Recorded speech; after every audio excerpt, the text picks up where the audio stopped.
We then have the Biden plan.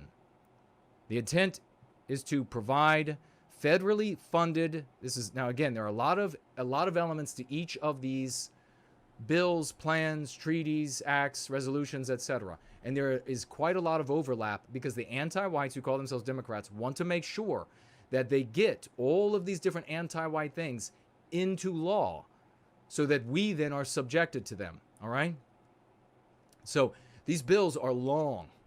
These plans are long. There are a great many things, but we don't have the time to get to every single one of those things. Carlisle and I just pulled out what was potentially the most egregious.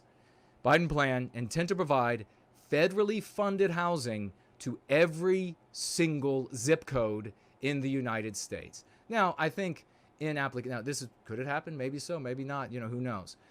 But I think there are probably a few zip codes that will just mysteriously be left out of that plan. But for your zip code, rest assured that there would be, you would fund for federally funded housing to go up. And here's the thing, another thing about that housing is that it can't be low quality housing. They spell out expressly in the Biden plan that it has to be nice housing. So somewhat commensurate to everything that's around it. Could you imagine? You work your ass off, you go to school, you get trained for whatever it is, or you go to your trade school, 4 years at your trade school, let's just go with that, and 4 years at your trade school, working your ass off, you're going to work as an apprentice and going to school, you finally get the check, you work for, a decade, half a decade, somewhere in between, and you get enough money together. And your spouse, of course, nowadays has to work as well. Thank you very much, anti-whites and anti-whiteism. You both finally get enough money to move someplace that is less criminal, less ugly, less dirty, less squalid, less vile.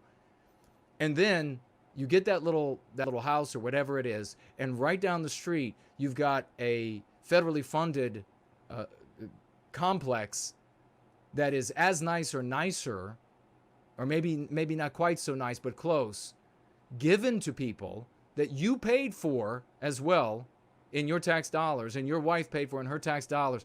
What can that money not be used for then, ladies and gentlemen? White families, white children, medicine for white children that are already alive, food for white children that are already alive. And then you have these individuals. I'm sure there are plenty of wonderful people. It's just inevitable that there are good people find themselves in bad circumstances and they need federally funded housing. I understand that happens without question. But we know that the majority of these people, by looking at this destruction of Western civilization, that they pour out of these tenements that we pay for them to live in, and then they set fire and destroy the city all around those tenements. So what will they be doing to your little piece of heaven that you work your ass off, that you spend all day? You get up on the Sunday and you're looking at the yard and you're like, geez, maybe you go to church, or maybe you go to the pagan ritual, but you also have to deal with the whatever bush is dead in the front yard. I got to deal. The hydrangea is dead. I got to deal with that. Look at that patch of dead grass over there. Deer urinated on that. I got to cut the grass. Oh, and by the way, if the Democrats don't get their way, the 2 blocks down, they're going to spill out of that public housing and come and set all this on fire anyhow. That's what you'll have to deal with. Potentially. Maybe it'll happen, maybe not. That's the Biden plan. It also is targeting, it says here, the ending of the school to prison pipeline.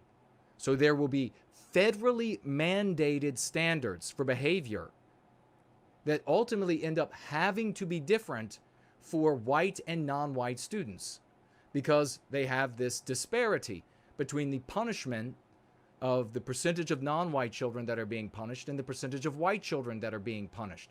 There is a higher per capita percent of non-white children being punished, and even though that is because of behavior that is punishable, it is still a disparate outcome that they have to correct according to their pretexts. You all know better. That is a pretext to arrive at the conclusion of victimizing white children at school. So they will have a federally mandated set of standards for those people, for those folks. which can mean, we can imagine it can be rolled out several ways. It will mean that police won't be called for things that they should be called for because the federal government says you may not when it is a non-white child. Of course, they won't call them non-white children.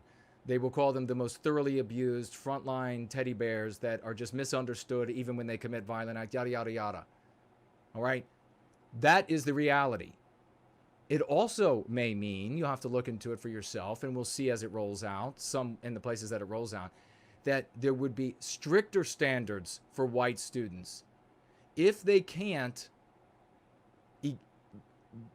I guess, arrive at a conclusion for punishment for both non-white and white students by merely not punishing non-white students for punishable things, calling law enforcement and the like, then they will have to make the standards for whites stricter so that they can elevate the number of white students that are punished.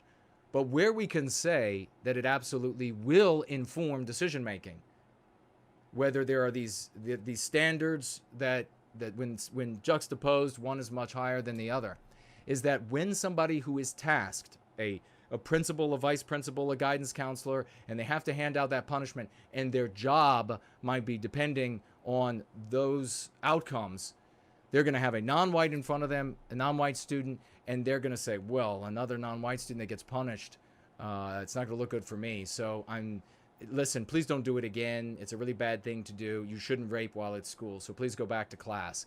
And then when they have that white student sitting in front of them who did something innocuous that you wouldn't get in any trouble for, throwing a spitball or something, and they say, Johnny, you know that could have absolutely blinded somebody in class, three weeks suspension for you. That's how it will end up guaranteed in application if it becomes, if it is applied. So we're waiting to see. Those are just two of the horrific things to look forward to if Biden gets elected.